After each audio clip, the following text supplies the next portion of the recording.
उष्माघातामुळे मृत्यू झालेल्या व्यक्तींना नैसर्गिक आपत्तीतील मृत्यूचा दर्जा देऊन त्यांच्या वारसांना शासनाने आर्थिक मदत द्यावी अशी मागणी आमदार एकनाथ खडसे यांनी माध्यमांशी बोलताना केली आहे. राज्यभरामध्ये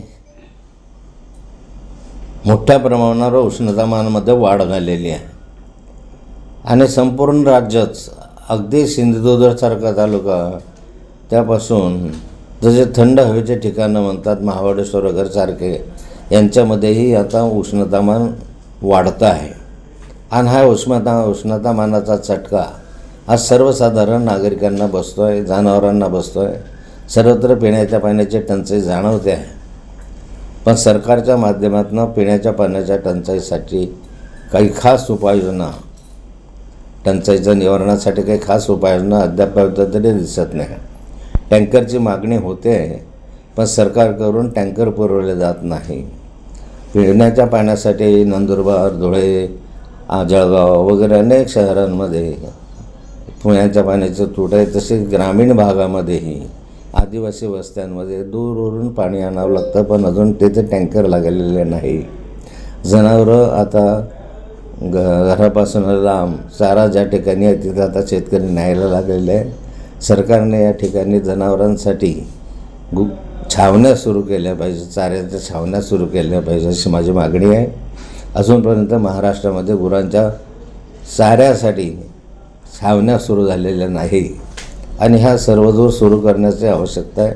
नाहीतर महाराष्ट्रातील शेतकरी आहे महाराष्ट्र सोडून बाहेर जाण्याच्या तयारीमध्ये आहे आणि यामुळे आज अशी स्थिती निर्माण झालेली आहे की सर्वसाधारणपणे शेतकरीच नाही तर सर्वसाधारण नागरिक हवालदिल झालेला आहे. त्यामध्ये विजेची टंचाई मोठ्या प्रमाणावर भासते आहे.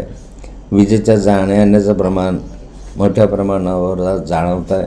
वीज 8-8, 10-10 दिवस ग्रामीण भागातील शहरामध्ये मिळत नाही अशी स्थिती आहे. शेतीतली वीज जी आहे ती वीज सातत्यानं खंडित होते आणि त्यामुळे उन्हामध्ये शेतकऱ्यांच्या पिकाला फार मोठ्या प्रमाणावर चटका बसून राहिलेला आहे आणि अशामुळे आज शेतकरीसुद्धा हैराण झालेला आहे.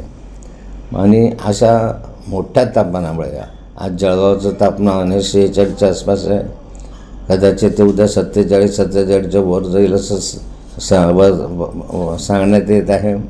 महाराष्ट्रामध्ये अनेक शहरांमध्ये 45-46च्या वर तापमान आहे आणि अतितापमान, अतिउष्णतामानामुळे या ठिकाणी मोठ्या प्रमाणावर माणसं दगावत आहेत, जनावरं दगावत आहेत. जनावरांना वेगवेगळे रोग होत आहे आणि या रोगांमुळेही जनावरं आज पाणी पिण्याला त्यांना नाही त्यामुळे मरायला लागलेले आहे.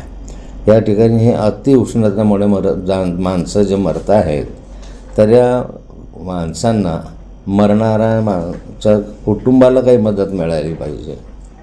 आपण नैसर्गिक आपत्ती पकडून त्याला मदत द्यावी अशी माझी विनंती सरकारला आहे. आपण या ठिकाणी पावसामुळे नैसर्गिक आपत्तीत वाहून गेलं त्यांना मदत देतो, वीज पडली तर त्याला मदत देतो.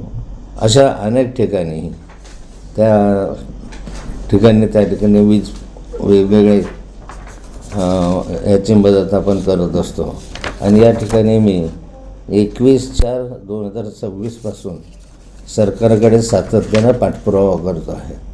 पण सरकारला या बाबीची नोंद नाही किंवा दखल अजूनपर्यंत घेतलेली नाही.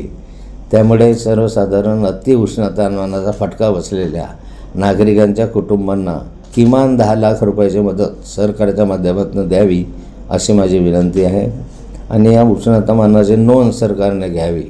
सरकारचे सारे अधिकारी, सरकारचे सारे मंत्री एअर कंडिशनमध्ये फिरतात. उन्हाचा चटका त्यांना अजून माहिती झालेला नाही आणि यामधनं काही ठिकाणी आगीचं प्रमाणही मोठ्या प्रमाणावर वाढलेलं आहे. यासाठी सर्वसाधारणपणे तालुका लेवलला बैठका घ्यावी आणि याचा आढावा घेऊन त्यांना मदत करावी अशी मी या ठिकाणी सरकारला विनंती करतो आहे. 24 लाईव्ह महाराष्ट्र न्यूज करिता पंकज तायडे, मुक्ताईनगर.